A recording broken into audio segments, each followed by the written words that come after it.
Just there because of the earthquake, mostly. We have services. The services our agency offers are offered to everybody in the two county, Humboldt, Del Norte County, but we don't have an office down there. We have an office in Eureka, and we have staff up in Del Norte, and we have volunteers working throughout the two counties, but we don't have an office there. So it's just going down there and going into the fire department, and the first day after going in there and saying, where are the seniors? Who do I need to go see? And then we did that. And then hooking up to Providence, St. Joe's has a resource center there, community resource center. So that became the hub also. So just people have been coming in like crazy, like just there's a lot of needs. And Riodale has a pretty significant population of elderly, right? Would you say? It seems to be that way. Yes, we're finding a lot of older adults living there, and a lot of renters, or some of them own their own homes, but they're definitely low income folks that nobody has earthquake insurance, of course, because even people with extra money in their pockets don't have earthquake insurance. No one thinks it's a good idea, and it's Yeah, you don't need it until well, you need it. and you have to put out a huge amount first, a percent. I don't remember. I don't have it anymore, but you had to put out a huge amount first. So most people don't have that kind of money sitting around. So they're like, well, if I won't ever come up with my copay, so to speak, why would I get the insurance? Because it will never kick in if I can't pay my share. Yeah.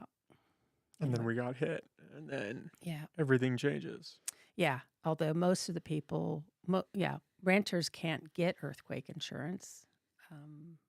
They can have renter's insurance, and depending on the type of insurance and what they cover, it might help. But, most renters can get renter's insurance, but most of the people I talk to down there, they just can't afford it, or, they just don't have it. So, Well, and like we were talking about before we started, what happens if your building's red tagged? You're renting from this building, and then yeah. where do you go? Yeah. Housing is already so tight right now.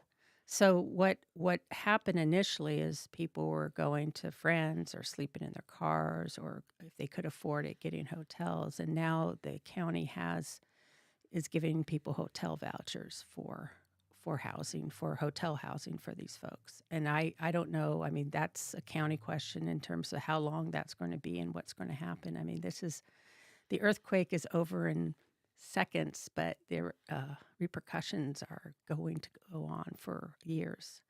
I Well, mean, then what was crazy about this one was the amount of aftershocks. yeah, It felt like it just kept happening. yeah. Yeah, and down there they filled every single one of them. And then, of course, the one on the January 1st, it felt different to people, and it did different things to a lot of people. And then, of course, some of the places that weren't red tagged, maybe they could have been yellow tagged, maybe not, but they were definitely red tagged on that second earthquake because it hit different. I think the Lloyd building in Eureka was red tagged, right? Don't they? I think they have to demolish that one. Yeah, that building. Poor guy with the friends of friends, the guy that owns the place next door, the stereo place, he got hit really hard. And that building was supposed to come down a long time ago. So now it is. Yeah, what do you do? And I mean, we have so many buildings like that that are a little older, a little more sketchy. You just don't want to be caught in one of those when something Yeah. goes down like that. Yeah. Good point. This is not reassuring. I know, right? What freaked me out was just the amount of aftershocks. If it Yeah. had just been the big earthquake or even the one following it, I would have been okay with it. But it was every few hours you feel the rumbling again. Hmm. You're like, is this going to be another big one right now? What's happening here? Well, I don't know if you've ever had Lori Dingler on your show. You should talk to her about earthquakes because she's a local expert. But she says that it's pretty, there's some formula that they can figure out roughly how many aftershocks you should have depending on the severity. So but yeah, it's pretty normal. But we've had hundreds. I didn't know they could predict that. Well, I mean, it's a probability thing. They can't, they say if you've had, it's a certain amount based on the certain level of something. I mean, she'll tell you. I don't want to misquote her. She's the expert. I'm just the person that hears things here and Passing along the there. knowledge. I'm passing along misinformation right now, folks. That's all I do on this show is pass it along. Yeah, yeah. So, but yeah, she'd be really interesting to have on, especially now that people are thinking about earthquakes. And there's a lot to do that you can do to be prepared. And we all don't always want to do it. And the other part of it is when you look at what you should have in your to-go kit, your disaster kit. It's overwhelming, and a lot of people can't afford to have like 2 of everything so that you have it in your disaster kit, but you may also be wanting to use it. So, or do you just say, well, I'll put that in my disaster kit? Well, you may not have time to put it in your disaster kit, so you really have to have a separate kit. So, putting those things together, it's one thing that our area agency on aging has had the plan. We have the budget to put together some disaster kits for folks. And so, of course, they really needed them and we didn't have them yet, but we're still going to try to get that done before too long because people need to have these things ready and a lot of people can't afford to have them ready. So, Yeah, and how many people even just have the necessities mhm, of medical supplies mhm, ready? mhm, yeah. And if they tell you to have food ready, your canned food and everything, well, some people can do that and other people don't have money to have a bunch of food sitting around that they're not supposed to eat, and then the whole cycling it through. It's a lot, we need to be planning for these emergencies, fires, storms. I mean, we've got parts of the county still without power. Um, we need to be planning for it, but I think for a lot of people, it's just beyond what they feel like they can accomplish. So, And so you were coming at it from the Area 1 Agency on Aging. mhm, For people that don't know, you're the executive director. mhm. What is your guys' focus with that organization? Well, normally we provide a number of services to the community at no cost to them. We do Medicare counseling. One of our more popular programs is called HICAP, which is an acronym. The state loves acronyms. It's an acronym. It means Health Insurance Counseling and Advocacy Program. So if we call it the HICAP program, we're using program twice. So I try not to do that, but it's HICAP. And we help people with their Medicare questions, billing questions. We help them a lot during the annual open enrollment period for the Medicare Part D, which is the drug plan. So, and this is it's kind of crazy because here you have a bunch of people. Many of them are sick. They have different medications. They're older people. They're not all sick, but many of them have a lot of things going on. And you ask them every year to proactively look at their drug plan that they have through some drug insurance company that's sanctioned through Medicare and determine if it's still the best drug plan for them or if they should change to a different drug plan. And a lot of it has to do with what drugs are you taking? Did your drugs change? Did the company increase rates? Did they have that drug but then get rid of it? You have to be an active consumer of this. It's like, why are we allowing these drug companies to make so many changes every damn year so that people have to do that? Why can't we let people place their money and let it ride, or let the drug company tell them, hey, we're raising our rates, or hey, we're kicking we're not going to do that drug anymore, rather than people having to dig in. And you have 2 months to do it, less than 2 months to do it. You have to do it during that period. So all these older adults are rushing around trying to figure out whether they should change their plan and save money, or change plans because the meds they're taking no longer are covered. It's just a ludicrous system. We sold out to the pharmaceutical companies, obviously. And so that is very stressful. So that happens October 15th through December 7th. And thank God these earthquakes didn't happen during that because, people have enough to worry about. We also do advocacy for people who live in long-term care settings, nursing homes, residential care facilities for the elderly. And that's something that's been really challenging the last few years with COVID because COVID really showed how ageist we are as a society. It's hitting people in nursing homes. I mean, that's where it started, right? And people are like, oh, that's interesting. Well, I'm not in a nursing home, so life goes on. Well, then all of a sudden it went everywhere. And And here we are again because people have kind of let down their guard, tired of wearing a mask, tired of being isolated, whatever. But we have cases in our nursing homes again because it's naturally going to happen if you have a disease that is easy to spread and you don't know you have it, when you're spreading it, it's going to happen. So our facilities now have, cases climbing of COVID, and these people are the most vulnerable. So, but normally we're in those facilities advocating, talking to the residents, finding out, if they're having needs that they'd like us to help, just help them get met with the facility folks. And during COVID, we couldn't go in there. And that really, what we found was you need eyes in facilities, which is why they created the ombudsman program back in the 80s, or actually the end of the 70s, is because we realized you need eyes in these places. Not everyone there has family visiting on a regular basis. And it's tough work. The people who work there, it's hard physical work. It's low paid, low appreciated. It's like, we say that our childcare folks are underappreciated. I think the people working in nursing homes are even less appreciated. So we've set up societally, we've set up a system where the most vulnerable are being cared for people that we don't care about, and it's just not the way to take care of the people that you care about. So it's challenging. That program we also have what we call general information assistance, which is kind of like if you don't know where to go and have no idea where to ask for help, you just call that number and we help you find the help you need. We don't offer all the services in our community. Nobody can, but we could help these folks figure out where they need to go. That has been off the hook, literally, with the earthquakes, people calling, trying to find resources. And it probably didn't help that I was down there a lot giving out our phone number.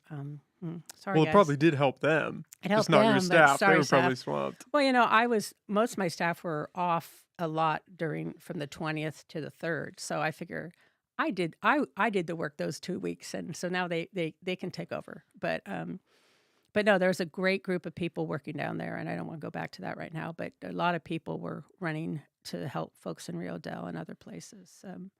But now, we get calls for information assistance. We also run a volunteer driver program, which needs a catchier name. But it's volunteers who drive older adults to medical appointments, grocery shopping, all those things. That also took a hit during COVID because most of our drivers are older people themselves. And we started doing grocery shopping. Our staff stepped in because our drivers were hunkered down, and we started doing grocery shopping for a lot of our riders during that time and getting them food until things got set up in other ways.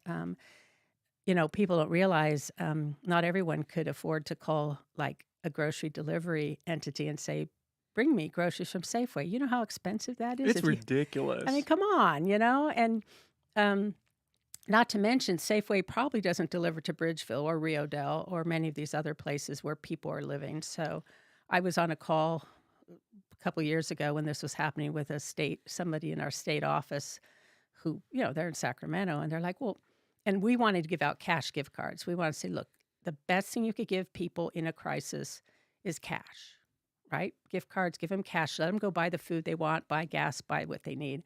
They're like, well, but what if they buy cigarettes or alcohol? And I'm like,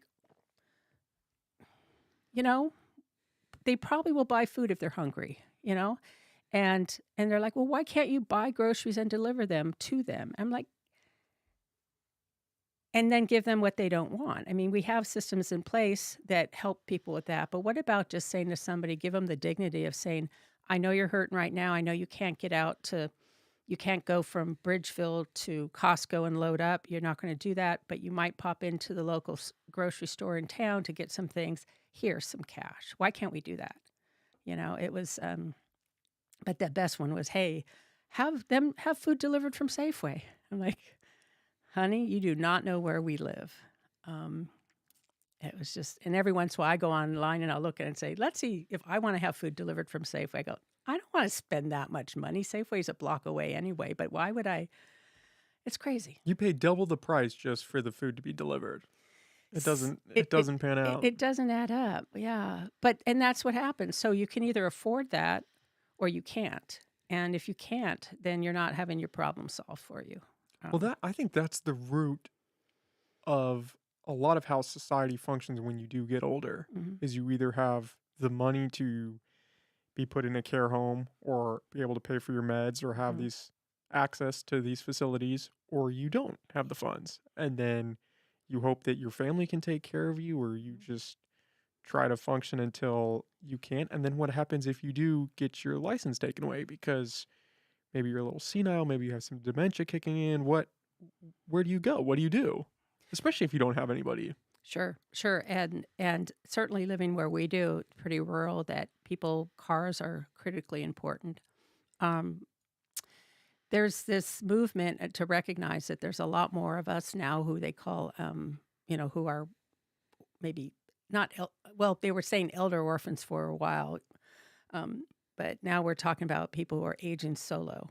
The idea that is there's a lot of people who don't have kids, or the kids are estranged, or they're just not living near them and it's not practical. And so how do we go through life at that point? And a lot of it's about, looking at your circles, looking at there's certain things, we have some of us have really close friends, some of us have acquaintance, and we all have these bigger circles of people who could assist us.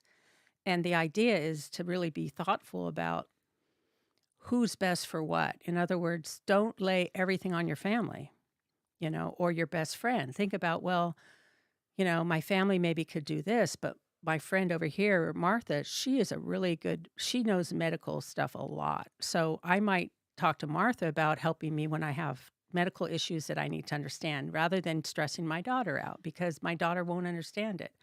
Um, so kind of looking at your team and not expecting one or two people to do all things for you.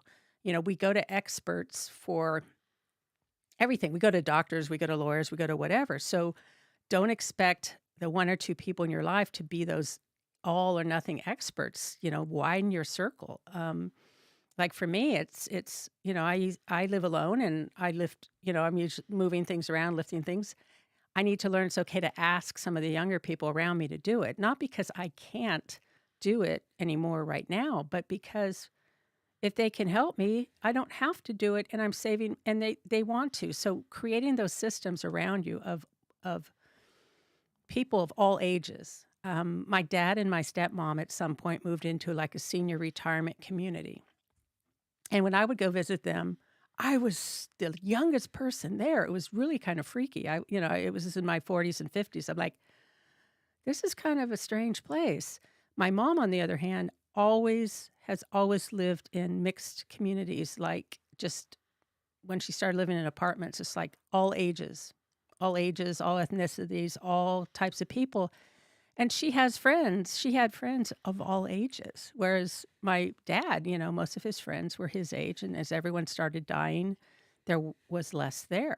And so I think there's a lot we can do to think about aging as an opportunity to expand our horizons. And there's a lot of people like people your guys' age. I don't know how old you are, but you need friends my age. We all need friends of different ages. We help each other in different ways. Do you think that in some ways it's a negative way of thinking where we take these folks who are a little older and we isolate them in that type of community? Or do you think that's a valuable resource for them to be around people who are in the same spot? I think it could be either and. It depends. I think if they're being isolated, I don't think it's good. If it's nice to be around people who have common interests. It's nice to be around people who remember the same music you do from your teenage. Some of these things, I mean, this is nice, but that isn't either or. It doesn't mean if you have that, you shouldn't be out also meeting other people of other ages and backgrounds.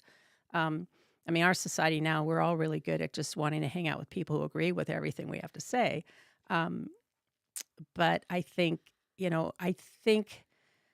there's advantages and disadvantages to either way, and I think it's different for everybody. You have to weigh it. But if you're a person who cannot afford to live in one of those facilities type situations, um, then then you might want to look at it differently. And again, it's the thing that's interesting is um, residential care facilities cost money. They're expensive. People can't typically afford that. But nursing homes are paid by Medi-Cal also. So the residential care facilities are not. So it's private pay. You come in, you pay your thousands of dollars a month for whatever. Nursing homes accept Medi-Cal. So somebody who cannot afford to be in this other setting might end up in a nursing home, even though really they should be at home, but they can't find the resources, the folks to help them so they could stay at home. So they're being kind of put, I don't want to say warehouse, but they are being put into a situation of a higher level of care than they really need simply because they don't have somebody to provide some basic support so they can be at home. There's a couple great programs around that try to help people not be in that situation. And one of the ones that we run is our home share, North Coast Home Share, which is what you originally That's how I contacted found us. you. Yeah, Yeah. yeah. Because what that does is it matches a person, usually an older person, who has a home and a little extra space in the house that they're not using. Maybe they're in their family home and they're not using the bedrooms the kids lived in, but they don't want to move because it's a hassle and they don't know where they'd move to. Um, they could rent out a room to somebody. And we encourage them to rent that room out and not expect services because then it's sometimes starting out because sometimes like, I didn't get my 5 hours of service this week. It's like have a relationship like you're both renters or that person's renting from you. But the normal pace of a roommate arrangement is, hey, I'm cooking. You want to eat with me? Or, hey, could you take the garbage out? Or I'll take the garbage out. You want to ride to the store? Whatever. There's this give and take, and in that process, those two people become friends, can become friends. And what that does is can often provide the little bit of amount of help a person needs to live independently. That if they don't have it, things start to fall apart. Like I knew a woman who lived upstairs and could bring all her groceries upstairs, but she couldn't take the garbage downstairs because she was afraid of carrying something down. So that's going to create a problem after a while, right? You can bring stuff in, but you can't take it out. So just having someone you live with who takes stuff downstairs, boom, you now look like you're functioning well, and you are because you're sharing that process a little bit and those chores. Um, it's getting a roommate at a different age. It's like the Golden Girls, but it is catching on in a lot of places because a lot of older adults, especially older women, cannot afford housing. I mean, our housing situation here is crazy, just like everywhere else.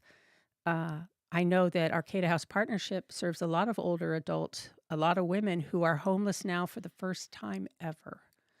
COVID, maybe they were working a low income job, but they had to step back because they didn't want to get sick. If they're in the service field, like if you're working as a grocer or as a clerk in a grocery store and you're in your 60s, do you want to be there or do you want to not be there during COVID when it first started out? So a lot of these people, once they weren't working, they couldn't pay their bills or rents go up, things happen, spouses die, all kinds of stuff happens to all of us. Earthquakes happen.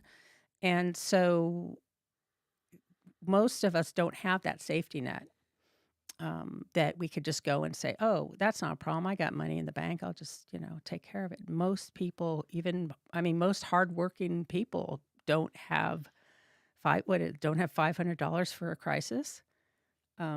That's the crazy thing, I know. especially now post COVID. I think there was some crazy statistic that savings are at an all-time low. Most people, if they're hit with one bad hmm bill, they're on the street.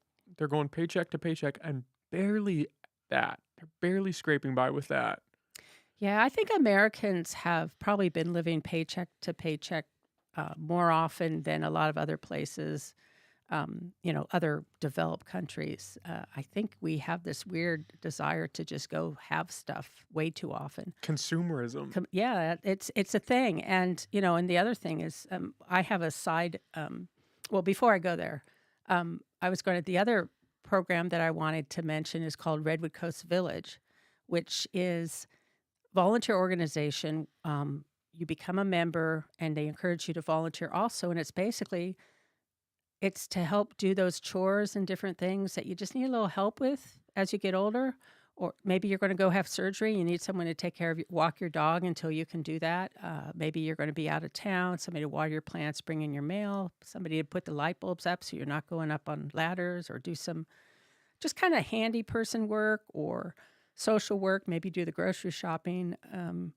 All these little pieces that help a person remain independent without being I shouldn't say remain independent because that's a misnomer. None of us are independent.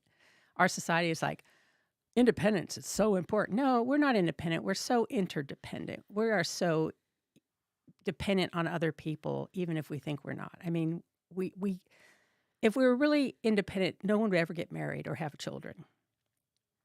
We're interdependent, and so encouraging people not to it's okay to give help. It's okay to receive help.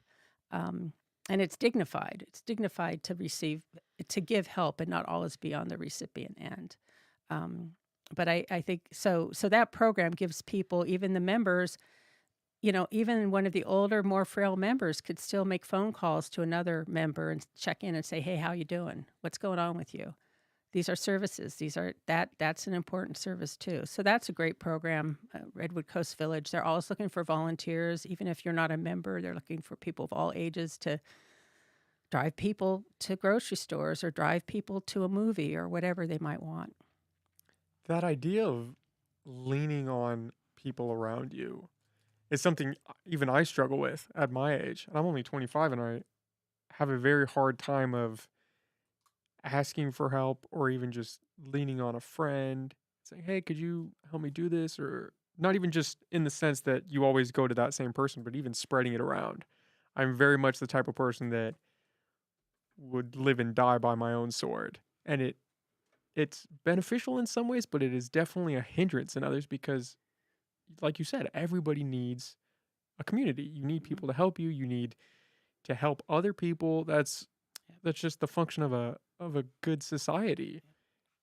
And I'm not really sure if that's just what I've learned from our culture of you need to be independent or something I've ingrained in myself along the way, but I noticed that in me and it's something I've been trying to chip away at, but it's not always an easy fight. Mm-mm. Well, it's probably there might be something about your personality that strengthens all the messaging that we give people. I mean, the whole pull yourself up by your own bootstraps. Make it. You can make it if you work hard enough. You can do anything you want. You could do all this. I mean, which isn't true, by the way. Which is so Um, funny you say that because I'm over here thinking that's my whole ethos. That's my entire identity is built on those pillars. Yeah. Well, and what I would say is for many people, if they work real hard, they can make things happen. I would venture to say that people who work hard have a better chance of making things happen than people that don't do anything. But it's not automatic. We have a lot of systems in our society that are designed to keep.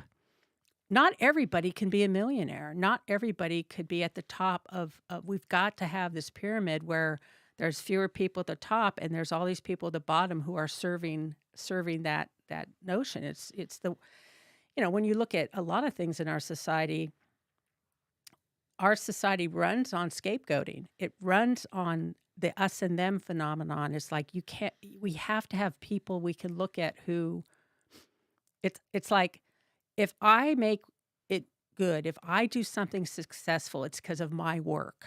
It's my effort. And then we look at other people, and if they don't make it, we assume it's because they didn't try. And there's a lot of other things happening besides somebody not trying. And this is not aging issue, but what the heck? But it's like, look at the border. You don't think the people who came from South America aren't working hard right now to get to Mexico? You don't think that took some effort? And but we put them in a category of they're just coming here. They're just trying to come here to take what's ours or something. I don't know anyone personally in my life that could probably would be willing to make that kind of trip on foot or be able to. I just don't. I mean, my world is not. I don't know. Maybe my friends could say, "Oh no, I could do that." It's like, okay, fine, good thing you don't have to.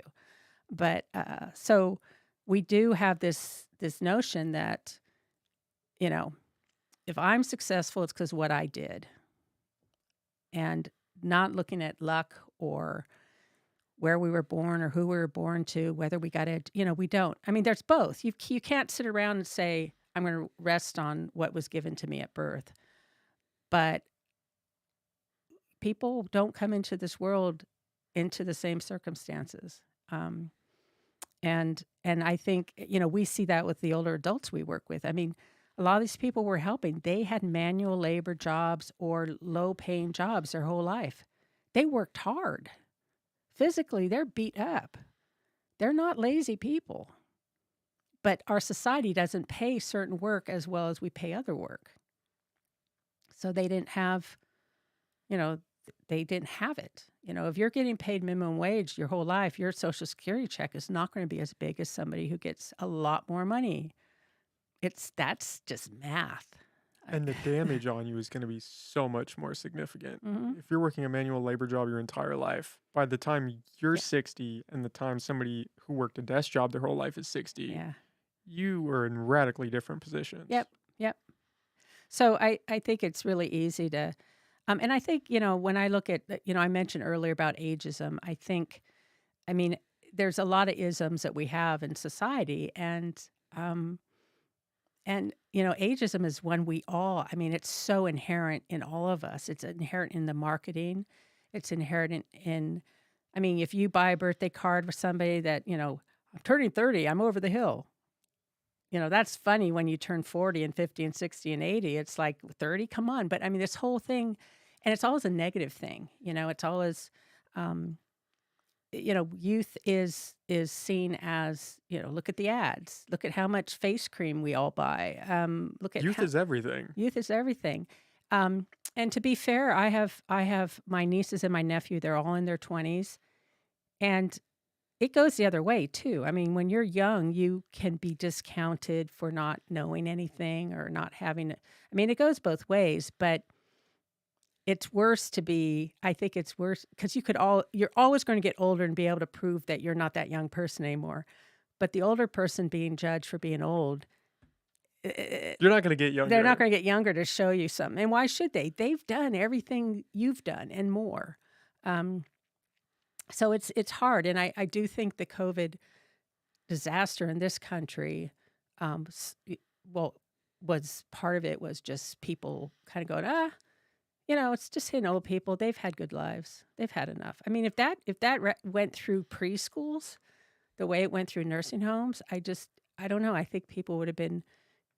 I mean, we were all pretty panicked, but I think it would have been a different. Well, we absolutely value life differently based on age. Mhm. If COVID is a perfect example. If COVID was a disease that was killing children, especially 12 and under, Yeah.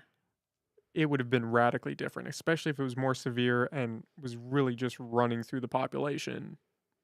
Yeah, I don't know. I mean, it's hard. It was such a weird time with it becoming a political issue. But I don't know if you would have had the same arguments about whether to wear a mask or not to protect a 5-year-old. I don't know. I can't say, but I hope. I don't know. I don't know. I feel pretty confident saying it would have been different. And I think you're right in the sense that it's tied to the idea that if you have an 80-year-old and you have a 12-year-old, the 12-year-old has so much more life to live, is Mhm. what people would say. Sure. That life has so much farther to go than an 80-year-old who has experienced so much already.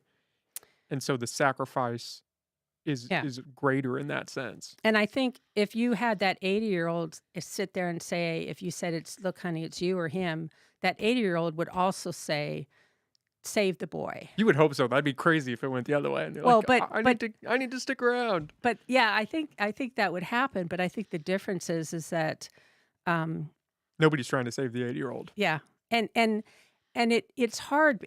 This was happening when hospital space was tight and they couldn't get people in. One of the things that hospitals are not supposed to do, but they do, and they have to, is triage who's most likely to survive this treatment and look at and their life afterwards and what was happening, not just for older adults but also for people who were disabled, younger people with disabilities, um, who would definitely die without the treatment.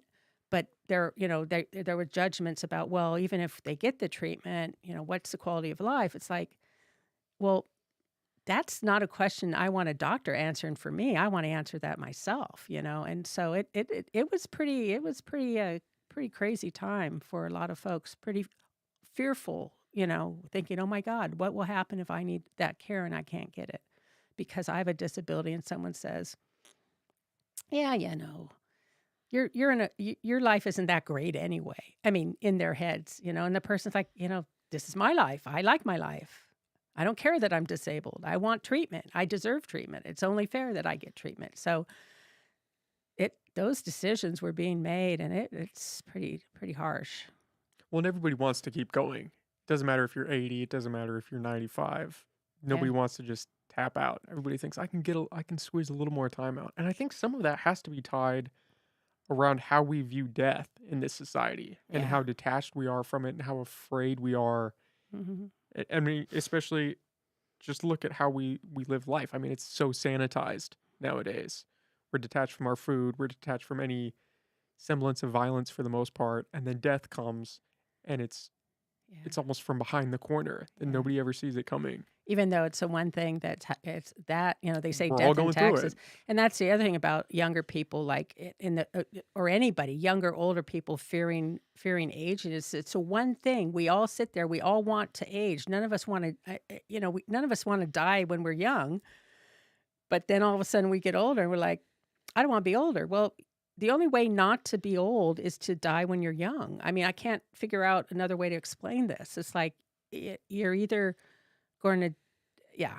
So we are kind of, our brains are split in a weird way around that issue. I do know people who have tapped out or are ready to tap out. As they've gotten older. Yeah, but I think it has to do with pain and quality of life. I think people, I mean, people, if you get to the point where you have pain and you feel like you've done everything you can do and you're not enjoying it anymore, um, I think it's a gift to be able to recognize that and then start saying your goodbyes and not just fight like spend the last parts of your life fighting against the inevitable. I mean, I had a dear friend who got MS in her late 50s, and it progressed pretty quickly. And she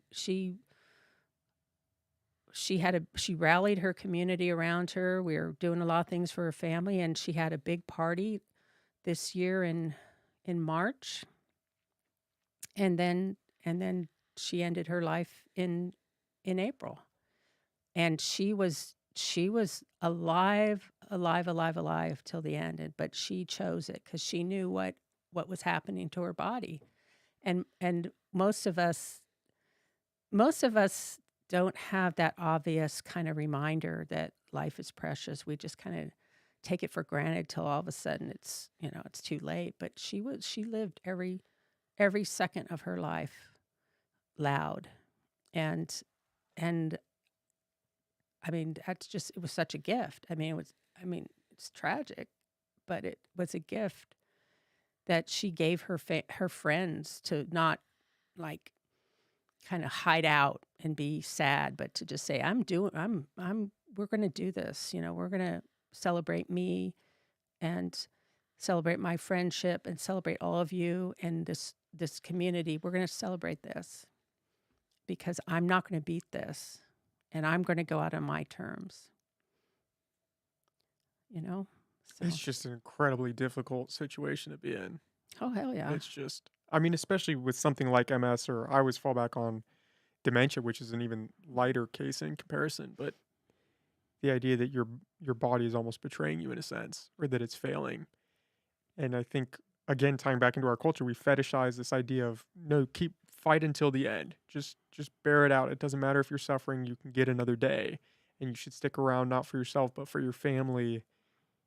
And like you said, that quality of life has to come into play at some point. Do you want to maybe live an extra year, but you're downing 20 pills a day just to get through the day? And what does that even mean? Hmm. Suffer, but you can get by? Yeah, and I think I think people have to define that for themselves. I mean, you know, and the thing is, we're all, the minute you're born, you're already going to die. I mean, it's absolutely guaranteed.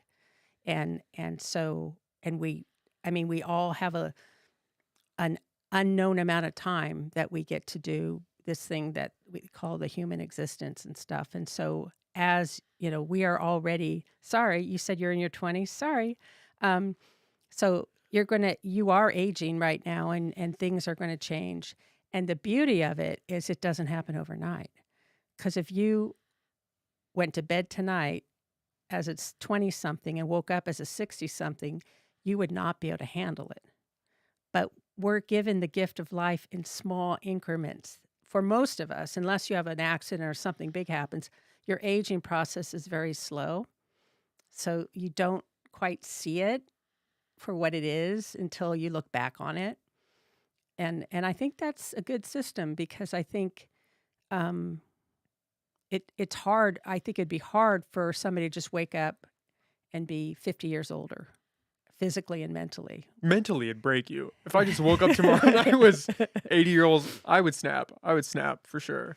Yeah, well, you would snap if you had nothing, you didn't know anything about your life between now and then. But the thing is, I mean, when I was 25, I was getting my master's degree in social work, and I worked in an ombudsman program. So I was going into nursing homes and talking to people. And for the first part of my internship, I was being trained, and I would be at the office taking phone calls, and I was like kind of in my safety zone. And my supervisor said, "Well, you're going to go out to you need to go out to a facility." I go, "No, I can. No, you got to go out." So ship me off, and I remember walking to the nursing home, and I walk in. It's loud. There's some people are yelling.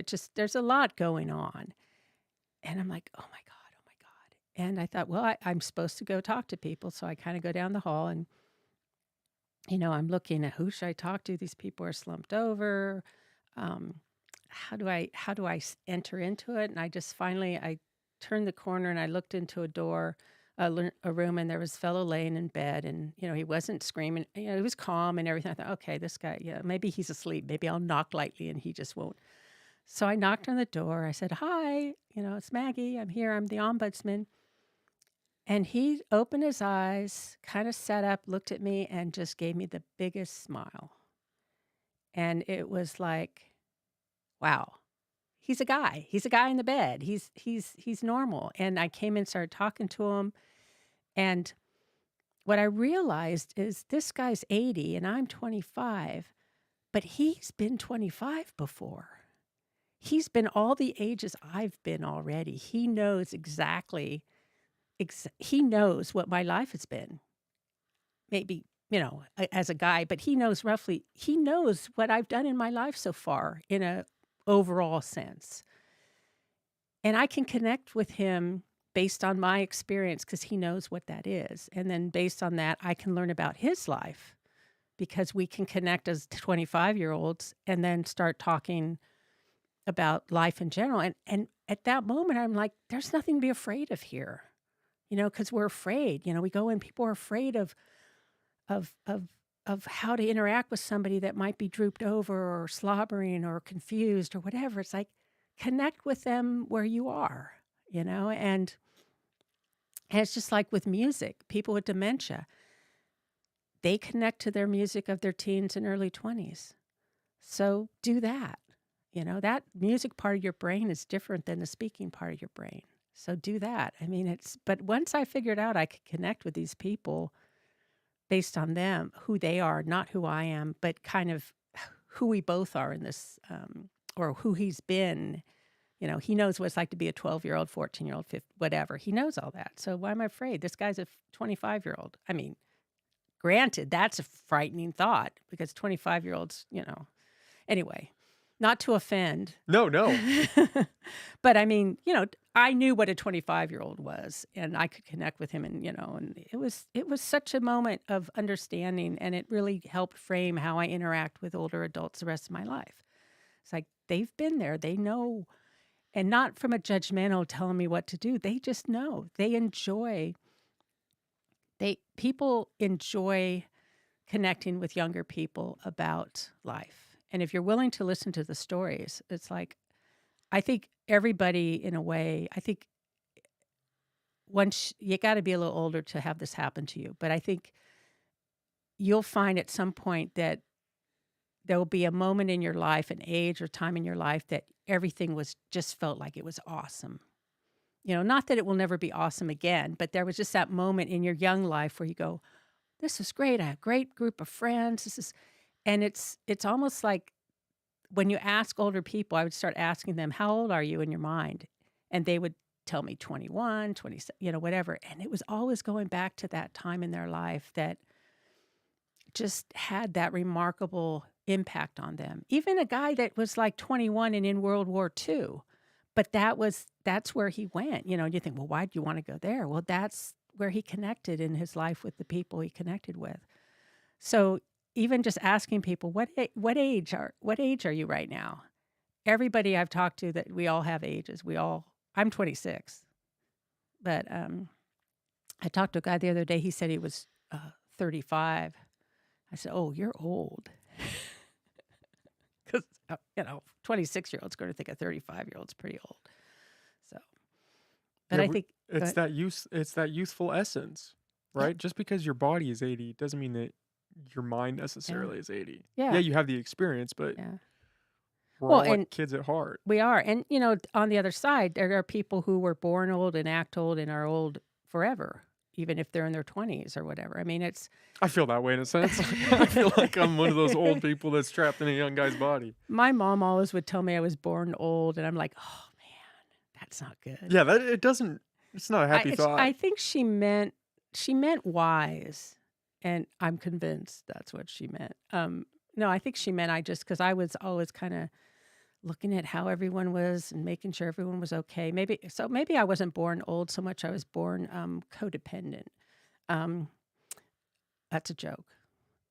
Oh, I hear codependent and I'm like, uh-oh. No, I don't know what she meant, but she meant I was just kind of, I was mature. But I thought, oh crap, that means by the time I'm old, I'm going to be super I'm going to be really old. Because when I was young, I was like, what does that mean? I don't know. That means I'm going to age faster. I don't get this. But yeah. So. Yeah, growing up is a very weird thing in that you don't notice it for the most part. And then you get these glimpses. You catch yourself in the mirror, or you're doing something one day and then it hits you that, oh, I'm this age now. Yeah. And then you go a little while longer, a few years pass, and then it hits you again. Yeah. And it's just these flashes of reality that catch you. Yeah. So, oh, now I'm 34. Oh my God, I'm doing stuff adults do. When I'm did the that adult in the happen? room. Yeah. When people ask, that's what I always go back to. When people say, we need an adult, you're now the adult. And I'm still looking around like, where's this person going to show up? Or more, it's like, quick, hide it. No, wait, we don't have to do that. We're adults. We can do this. Yeah, it's a funny thing. And I think the more people really realize, rather than judging somebody by their outward appearance, whatever it is, age, whatever, is just that they've all been down the same road you're going. And they could give you pointers. Some of them will be ridiculous pointers. You don't have to listen, but it's certainly entertaining to hear what other people have done in their lives. I remember, too, always all these years working with older adults, that when I would read obituaries of people I knew, and I didn't know them very well, but I knew them, I interacted with them, and I'd read their obituaries and I go, God, I wish I'd gotten to know this person better. That's incredible. And especially people with dementia who can't tell you about all their wonderful life anymore. When you see those, and it's incredible. So I was always, when I worked with folks with Alzheimer's and caregivers, I was always like, we have to assume and know that this person's an incredible person. And the person we're seeing now, because of the memory loss, is a part of them too. But this is not all of them. This is not nearly all of them. And it's hard for families. But when you come in as a caregiver who didn't know the whole history, it's a lot easier to just meet that person with dementia right where they are, because you're not seeing the loss. You're not experiencing the loss of things that the family does. You're able to just say, "Hey, Joe, what's new?" And Joe will tell you what's new. And you're like, "Okay, fine. That's cool. Hey, Joe, tell me what your favorite song is." And he'll tell you. And you have fun in the moment, the way sometimes family members struggle to have, because it's such an emotional weight on them to see the loss, see the changes. Um, but yeah. Oh, I was going to tell you another service we have. Talked about the home share. I encourage people to do that, especially now. So many people, I mean, housing is so tight around here. Make a friend of a different age. And some of the people we match up, by the way, are also older adults. So it can be all kinds of ages. It's not ruled by any specific. We try to match people who will get along and enjoy each other's company. We also have this program that we help do safety assessments and some fixes in people's homes to make them safer. If you don't want to end up in a nursing home, get rid of your throw rugs. You know, do things, put in grab bars. You're not a sissy if you have a grab bar. It's called slip and fall and break a hip. Who wants that? So we go in and we help people figure out how to get more lighting. Some of these folks are living in houses that have no overhead lighting because the time they were built. And as we get older, we need more light to see what's going on. We need more efficient light so that we're not trying to scrimp and save and not turn the lights on. So we need to go in there and fix the light. We need to make things more accessible at different heights, because some people can't stand and cook anymore. They have to sit. So how are people doing all that? So we'll go in, even put in grab bars. I said ramps sometimes.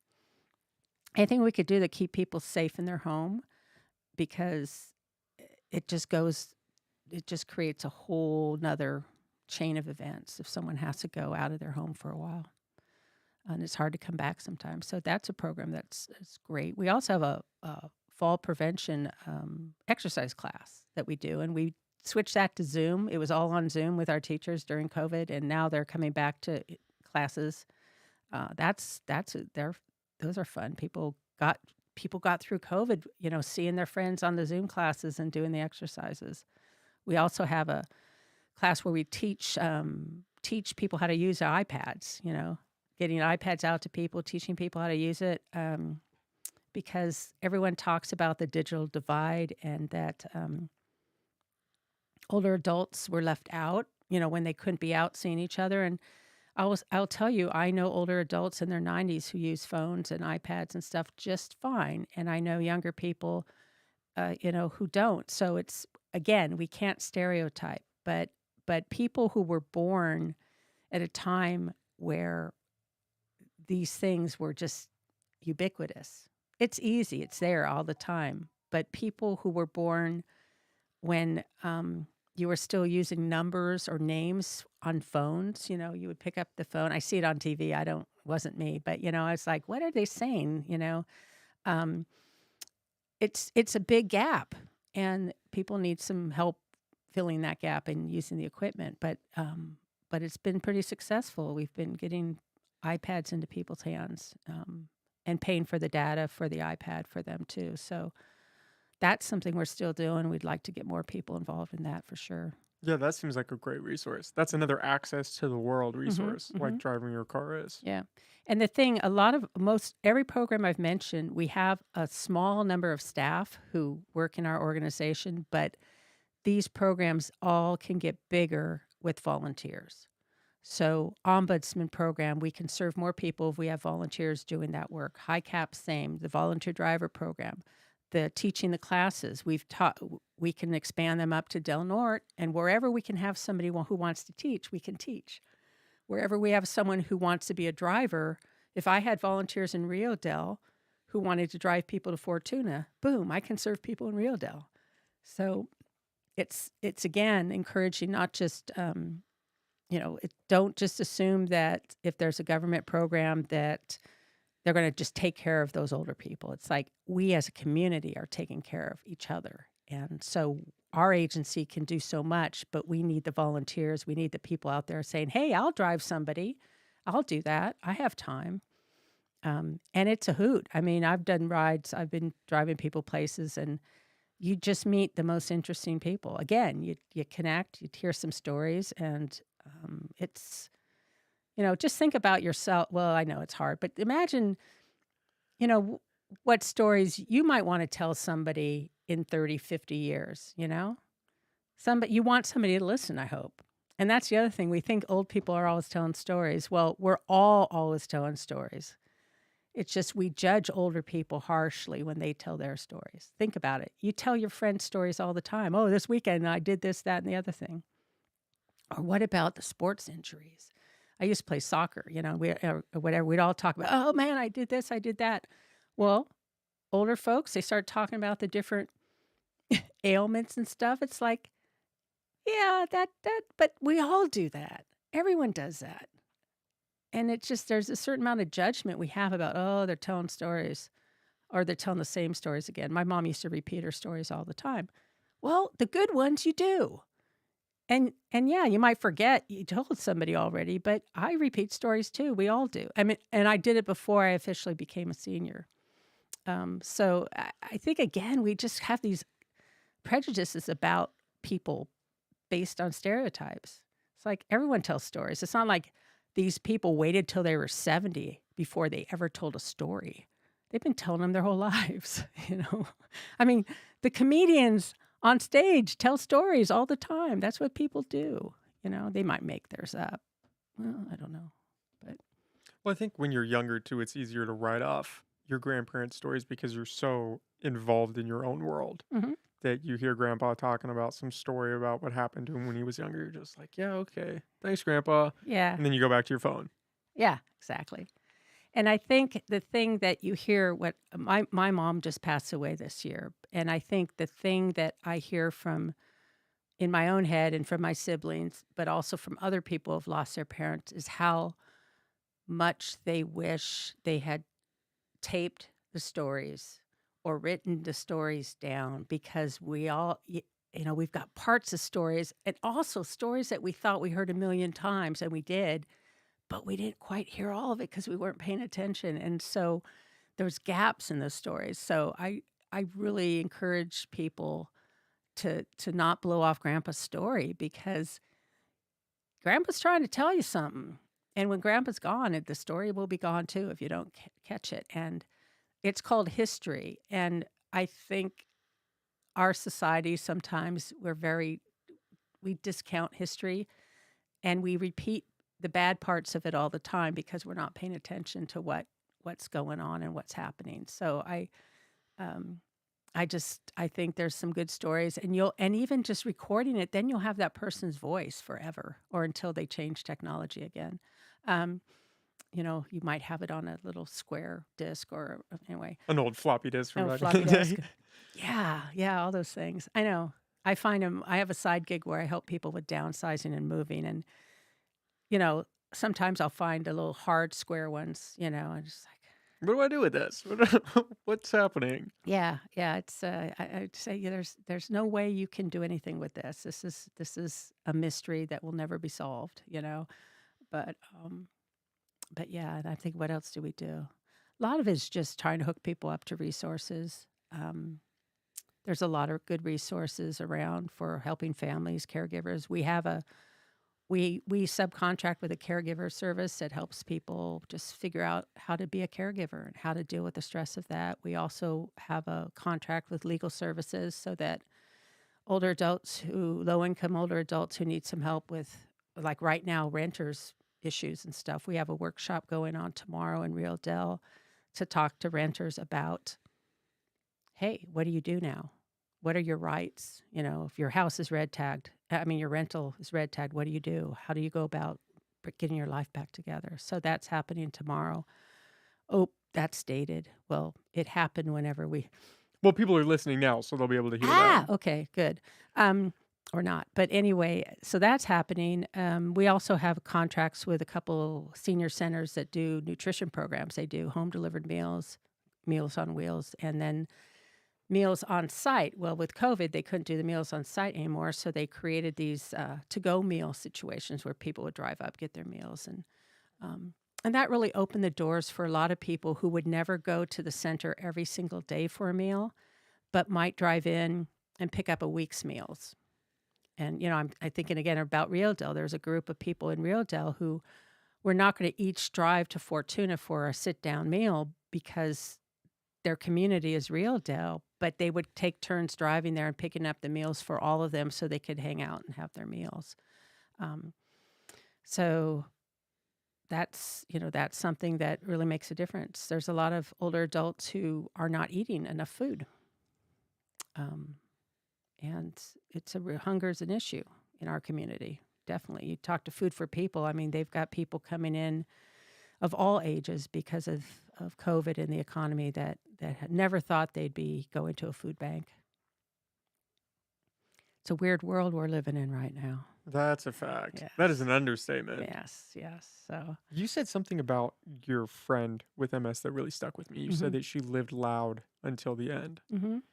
Do you think that's why so many people are afraid of death, is because they're not necessarily living the life that they would like for themselves, either in pursuing things or building these relationships that they would want, or charting a path that they would want, that when they do get towards the end, they start looking back and they're not necessarily happy with what they see? Yeah, I mean, I don't think that's the case for everybody. I know people are, but it's easy to have regret. I mean, it's easy. The longer you live, in a way, the more opportunities you have to second guess yourself if that's what you want to do. And I don't think that's healthy unless you can fix it. Which most times you can't. Yeah, but I think it's natural, but I just think the thing I would say is that older adults are as diverse as people in their 20s. So, if you line up 10 people in their 20s and ask them how they feel about anything, you'll get 10 different thoughts potentially. And I think who we are in our lives doesn't suddenly change at a certain age. So the personality, the thoughts you have now, the way you look at life now is going to probably be the way you continue to look at life. Some people may get more, if health issues start impacting their, psychosocial kind of, their power to maintain a happy attitude, that, can have an impact. But there are some people who've gone through horrendous things in their lives and still have a good attitude. So we're so diverse. I mean, people are so diverse. And I think the ones who are the strongest are the ones that have support, don't try to do it all alone, and are the ones that have close friends. When you this guy, the blue zones, Dan Buettner talks about the blue zones, and these are places around the world that people are living to be 100 for no good reason. And they have, one of the things they all have, I mean, is they have community. And they don't try to have 1,000 friends on Facebook or 2,000. What they try to have is 2 or 3 or 4 or 5 people that they can turn to no matter what for anything. And I think that should be a life goal versus, how many likes do I get on my posts? Because that's what will get you through tough times. I mean, certainly if you're having a tough time and you post on Facebook, you'll get a lot of likes, but that's not what you need. What you need is that real personal support and somebody to be in your corner. And so I think, those are the kind of things as we go through life, we have to maintain those friendships. But again, not hundreds of them. Most of us can't maintain hundreds of close friendships. You just need a couple real friendships. Yeah. That matter, that are there for you, that provide that support. When I was talking about my struggle in that, something I've recently started falling back on is the idea that life is hard enough and you don't need to make it harder on yourself by trying to go at it alone. Mhm. And when somebody reaches out a helping hand, you don't have to smack it away to try to prove that you don't need that help. Mhm. You should extend your hand and take that, Mhm. because each level that you rise is an opportunity for you to turn around and help somebody else up. Mhm. And the there's a lot of good that comes from us letting other people help us. And that's, that's people need to feel needed. Um, so, I mean, that's the other thing. We're all like, we're so independent, but yet we all want to feel needed. Well, how's that going to work out if everyone's saying no and everyone wants to give? Come on, somebody has to break down and say, I would like to feel needed. You need help. Let's do this. Let me just do that little thing. Um, and it doesn't have to be a big thing, you know? Sometimes the small things are the most important or the Yeah. most impactful. Yeah. I mean, it doesn't have to be huge. And it doesn't, and don't do it if you're keeping score.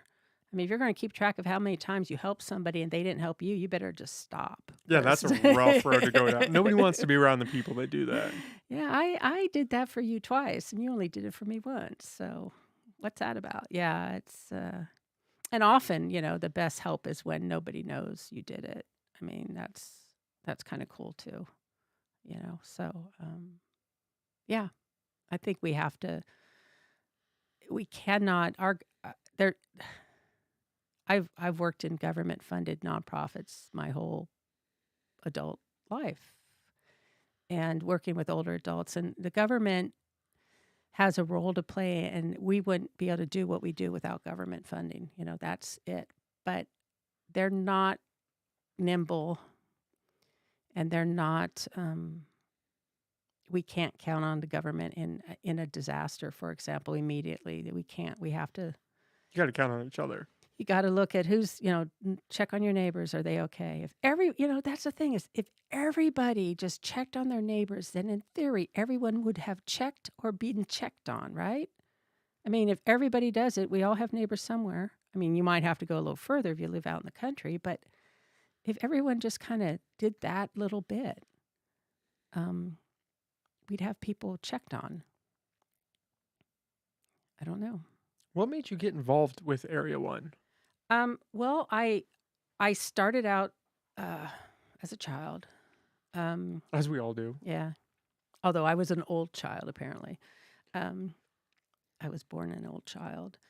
I got my social work degree and was working in that ombudsman program, and I moved up here back in the day and wanted to get out of Sacramento. I worked there for 10 years, and I worked at the senior center, ran the adult day health programs, the Alzheimer's Resource Center.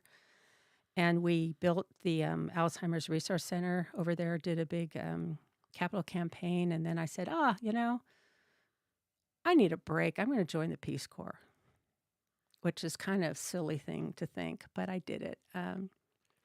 And because I'm sick of building buildings and dealing with raising money. So I got over, did the Peace Corps, and I ended up helping groups raise money, and we ended up building some buildings. And I thought, this is weird, man. I just can't get away from that. So, but then when I came back, the director position was open here, and I applied for it, and they hired me. And now fast forward 12 years, and I'm still doing it. It's so amazing how fast time goes when you get more time under your belt, I tell you. This last year, I'm now old enough to receive the services that I've been providing to people for how many years? That must be a crazy feeling. It is weird. And just as I suspected, I knew it. I told people don't turn 60 and rush down to get a free meal at the senior center. We don't do that. It's not like there's a switch that flips when you're hit an age that you suddenly act different. You're going to be the same person you always were, just a little older. And you're going to have your friends. You're going to hang out with your friends. You're not going to just all of a sudden become an old person. That's just doesn't exist. I mean, AARP thinks you're old when you're 50. The average 16-year-old thinks you're old when you're in your 20s. So I mean, it's all relative. Every senior that I've ever worked with, people like I say, oh, you should maybe go down to senior center and have lunch down there. You get a lunch, it's good. Meets. That's for old people. And I'm looking at this person who might be in their 80s. Oh no, that's for old people. Um, and what they mean is they think, it's for people who can't take care of themselves. Well, no. Again, it's that independence thing. I can't go down there and get a meal. The people will think I need a meal, or I can't, or that I can't cook for myself or whatever. It's like that independent streak is kind of really does beat us up. Nobody wants to give that up or even flirt with the idea that you're not independent. Right. But you know what? We go to restaurants and people make meals at restaurants for us. And we don't go, oh, I'm giving up my right to cook. No, we're going out to eat. So it's just, and that's what you're doing if you go to the senior center. You're going out to eat. But this idea that it's a senior center, it's all of a sudden I'm admitting I'm an old person. Well, you don't have to admit you're old to have somebody look at you and say, oh, she's 80. That qualifies as old. I mean, it's like, fool yourself, fine, but who cares? Who cares? Go have a meal, But at the same time, it's like, if you don't want to have a meal there, don't go. It's like, it's not a requirement. I mean, like I said, I didn't rush down and get a free meal when I turned 60. But I could go get a meal there anytime I want if I feel like I want to. And that's fine. I wouldn't feel like, that's the thing. You don't think you're 60 when you're 60. That woman probably didn't think she was 80. She's like, yeah, sure, Maggie. But so I think we just have to do less superficial judgment about people based on their age and start getting to know people based on what good they do in the world. What's the mark? How do they help others? I think that's good advice just in general. Yeah, Just it is. move away from the superficial. Yeah, yeah, and I think especially around prejudice when the superficial is a negative connotation, like if we're judging someone based on their skin color or their hair color or whatever it might be, it's so superficial that we have to move away from that because we're missing so many opportunities to get to know somebody who might be the perfect person for us to know right now. Yeah, and I see it. I see it, and I think we just need to get over the fact that we're getting older. It doesn't matter. The other option nobody wants. So what's wrong with us? Why are we confused about this? We shouldn't be confused about this, but we are. What was the Peace Corps like? That's one of those organizations that I think everybody knows about, but at least me personally, I don't really know anything about it. Mm-hmm. Well, it started by John F. Kennedy in '61, and the idea was we need to show people around the world that we're not that we can do good, and we're not just going places and with guns and trying to. Although then we had that whole Vietnam thing, but we'll sweep that under the rug. Don't pay attention to that. Hey, wait a minute. Well, but this was a good idea, but then that happened. But the idea is going into countries that are that ask us to go. That's a difference. Or you go often when no one wants you there. But these countries that have asked us to go to help them with whatever issue they're facing, economic, health issues, whatever it might be, and then volunteers go to live in communities, small communities with the people there, get to know them, become part of the community, and serve them by providing tools and information to help them come up with what they want and how they're going to make it happen. So it's not like we don't go in and say, you need to do all these things. It's more like, where are we? What, do a community assessment, just like you would anywhere. Like, real deal, do a community assessment. Don't just go in there and say, everyone needs this. It's like, what's going on? What can we do to help you? Not what can we do for you, but what can we do to help you so when we leave, you're still doing what you wanted. That's the theory. And usually it's younger people, started out as people out of, just out of college or whatever, or even not college, I think, back in the beginning, just going off to these remote places and learning the language and just being totally immersed in those culture for like 2 years. I went to Botswana, which is is we call Peace Corps light, because it was in Africa. It's a pretty well, it's a relatively wealthy country, for Africa. I mean, they have lots of diamonds and different minerals and stuff, but their problem was HIV. South Africa and Botswana had the highest rates of HIV of any place. So it was just that's why they asked the Peace Corps to come back. The Peace Corps had been there early on and then left, and so they asked them to come back and work with groups to try to address HIV situation, and it was partly supported by good old President Bush's had this system or this funding that they were trying to do to help people. And one of the funny things about that work there was I worked with groups that help people with disabilities, family members and people who were disabled who really had a rough time. They didn't have the resources over there. And so trying to help them become economically self-sufficient, putting up, one group, they put up a garden and started raising chickens and goats and food and stuff. So they had food to eat but I would hang out with the girls in my neighborhood. They'd come to my house because I think I had a computer that they wanted to play with. I have certain things, but they came over and I did a group with them one day, and I was talking about HIV. I thought, well, I'm supposed to do some education, so I got these teenage girls. I'll give it. So I'd say, and they get it in the school. They hear this. So I said, so what's the best way to avoid getting HIV? And they said, it's the ABC: abstinence, be faithful, and condomize. Those are the words. I go, okay, good. I said, so are people abstinent? They're like, giggle, giggle, giggle. No. I said, okay, so then they're being faithful, right? And giggle, giggle, no. And I said, so they're condomizing, right? And they're like, yeah. I said, so what's the most important thing you need to do to avoid getting HIV? And they say, abstinence. It's like, no, it's condomize. They just couldn't get it. It's like, yes, abstinence is the best way if you're doing it or not doing it. It was like, so they just had this rote thing, and it's like they weren't thinking it through. It's like, no, I think C is probably the only, Yeah, thing. if you're not listening to A and B, it better be C, It was just like, oh God. So, it was interesting, but it was interesting. It was an interesting time. You should do it.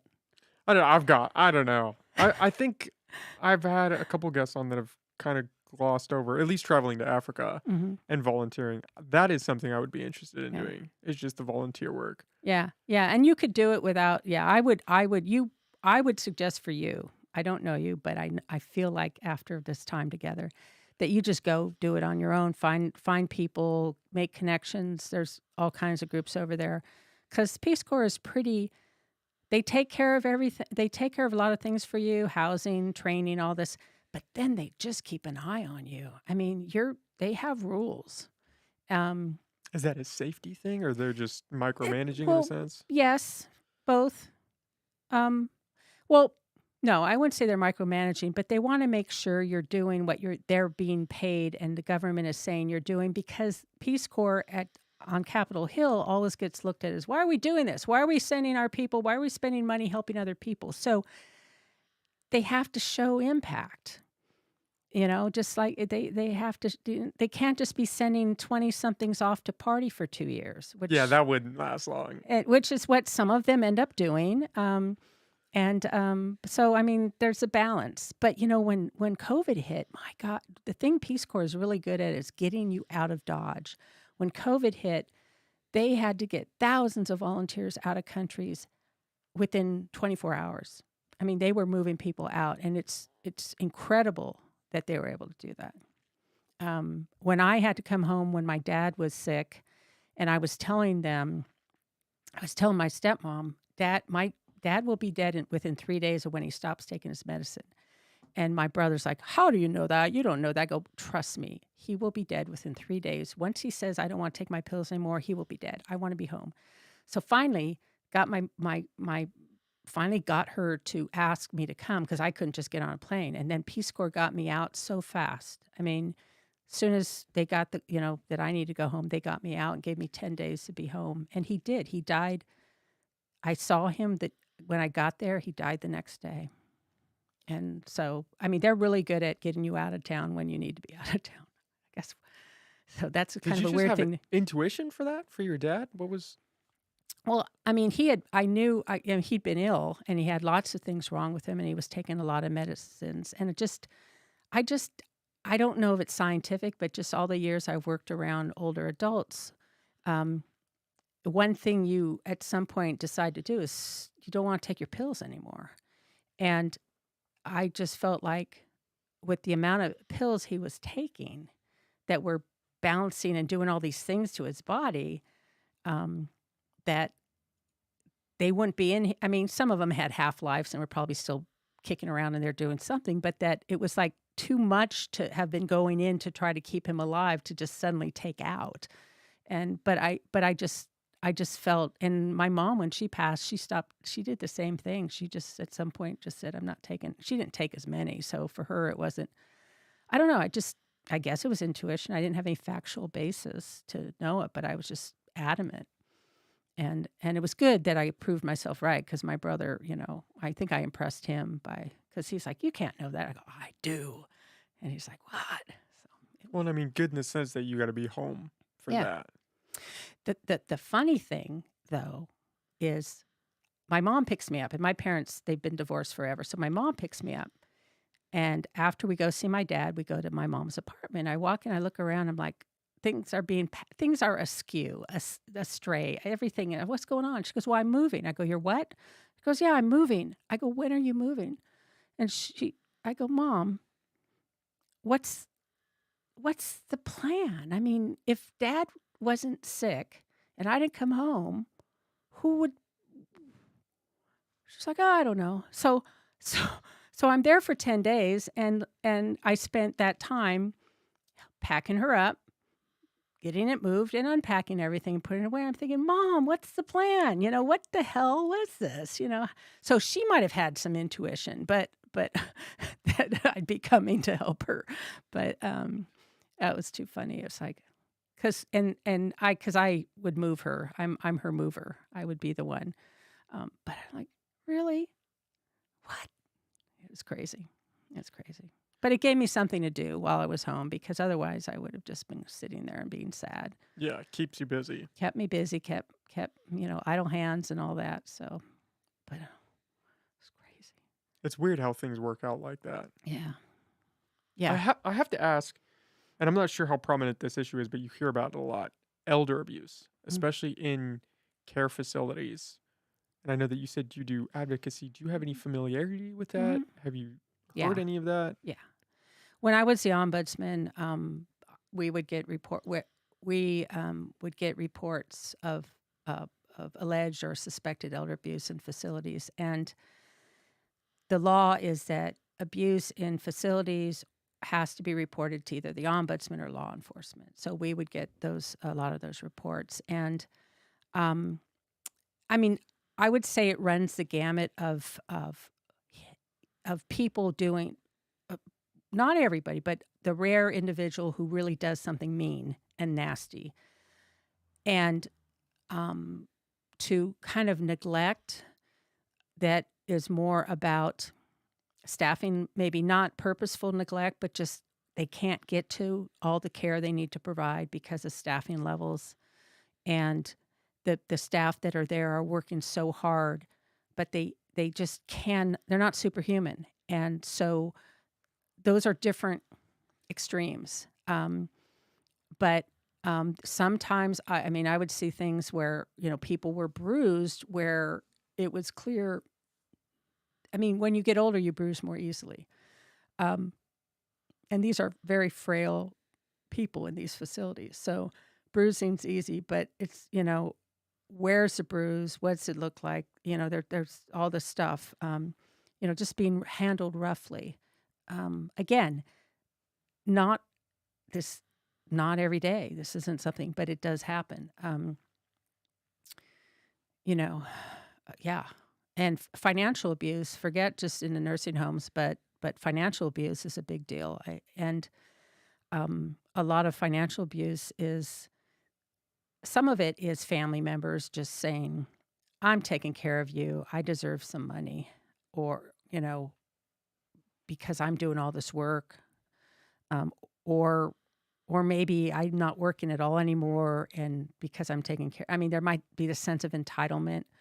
Um, But clearly, again, everything I say that these are examples, not what everyone does, because most people do not abuse their parents, um, or spouses. I mean, most people don't.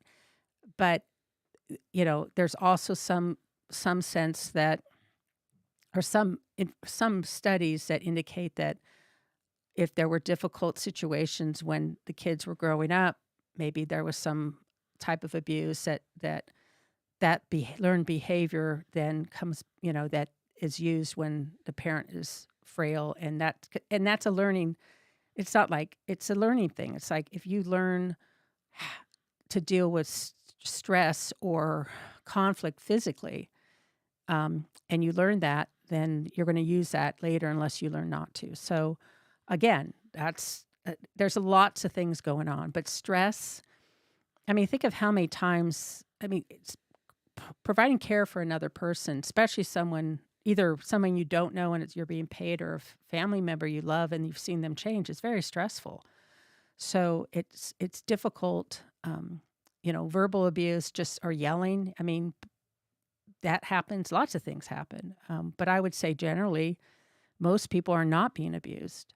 Um, the problem with financial abuse too is the strangers that are doing the scams. Um, that are real common.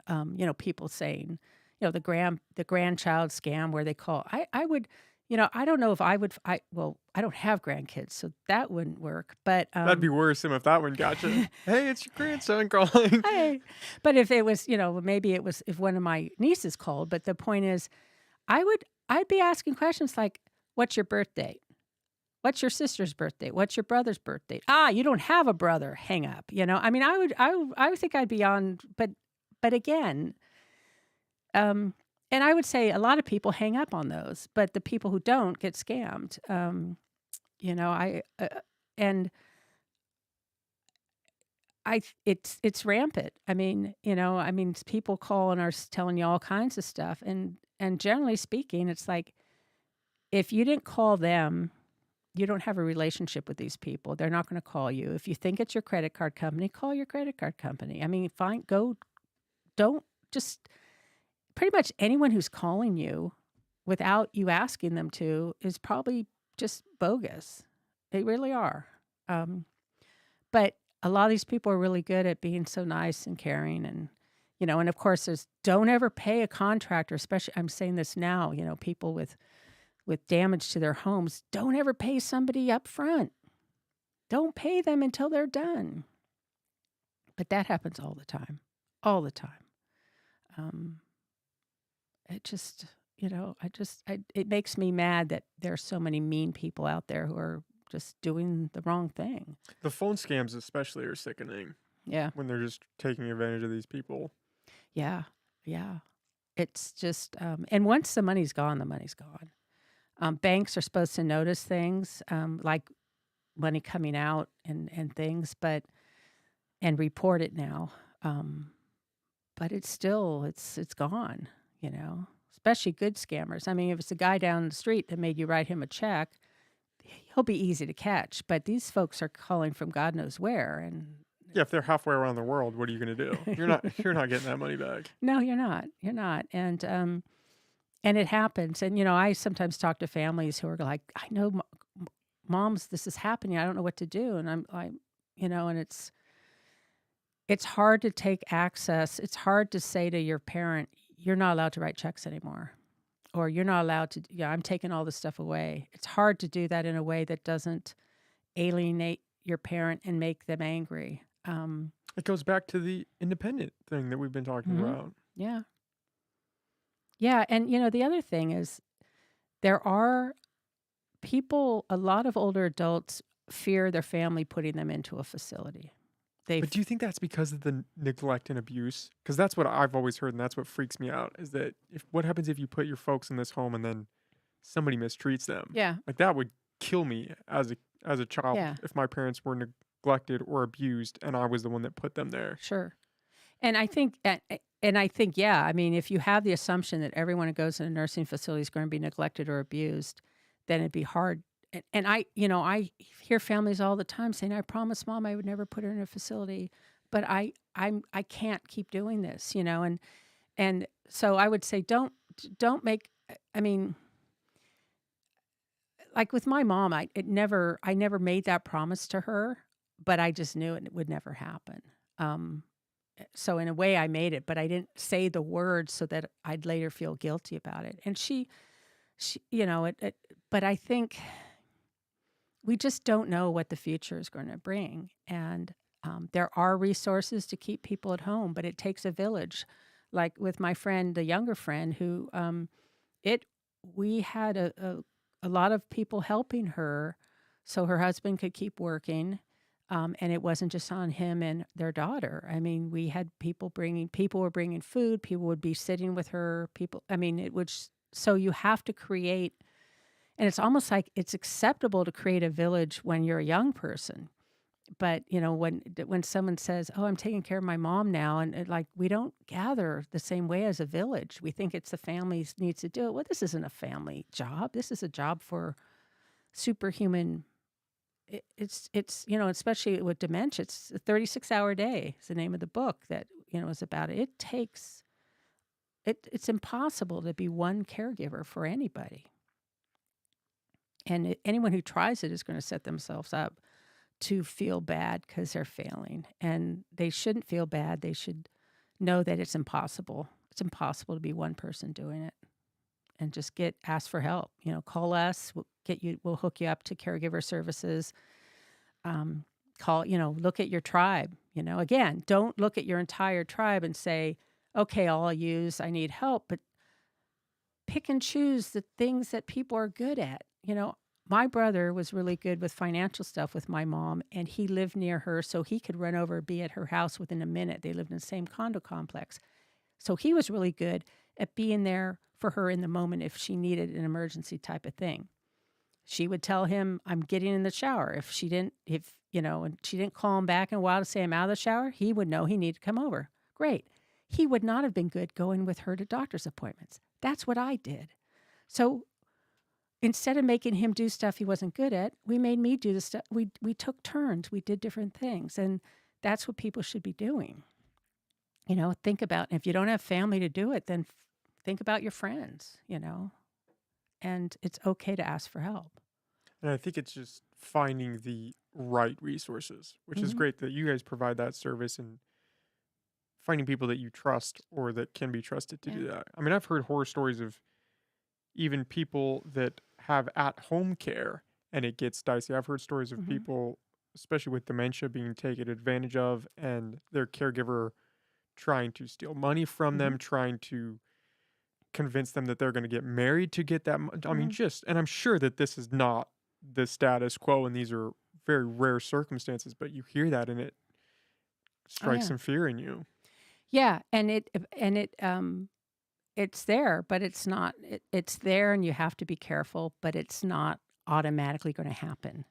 Um, I'm not going to go into all the details, but dating sites can be like that too, right? That's another one. And people lose a ton of money doing that. And you don't have to be an older person to have that happen. So I think we all want to see the best in others, and flattery will get people really far, but you got to be smart. And it's hard to be smart all the time. It's just not, it's hard to do that full time. That's a hard full time job. Sometimes we goof up, we make mistakes, but not everybody is going to, not everyone is abusing elders.